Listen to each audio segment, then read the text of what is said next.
Bare from rainfall guys. पानी चाहिँ ठुल्ठुलो परिरहेछ झनै हैन। अनि कोही पनि घरबाट ट्राभल नगरिदिनु होला। यसपालिको दसैँ चाहिँ पानी परेर कस्तो नमजा भयो क्या। अरूभन्दा बिचो बाटोमा फस्ने मान्छेहरूलाई कति गाह्रो भयो होला। कतै जानै नि पाउँदैन दसैँ भनेर घरबाट निस्क्यो है। अनि यो चाहिँ टिकाको भोलिपल्टको ब्लग थियो। मैले चाहिँ अब भिडियोहरू हालिरहेको छु। अब किन छुटाउनु भनेर यो भिडियो पनि एडिट गरेर हालिदिउँ भनेर। यो चाहिँ भिडियो पनि कम्प्लिट छैन। अनि त्यही पनि मैले अब खिचेको थिएँ क्या अलिअलि, त्यसैले यो भिडियो एडिट गरेर हाल्न लाग्यो।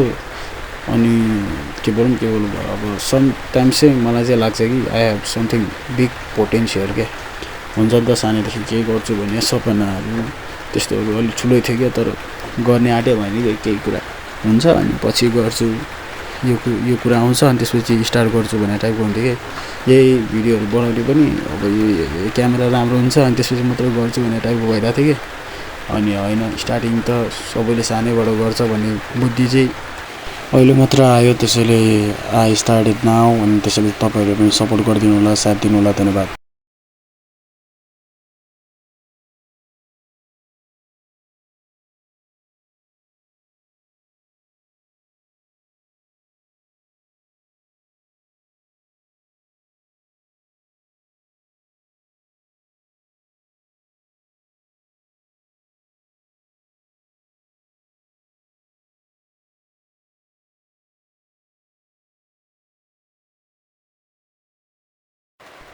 सबैजना थियौँ हामी। अनि यो भिडियो चाहिँ अलिकति इन्कम्प्लिट छ सायद। मैले यहाँनिर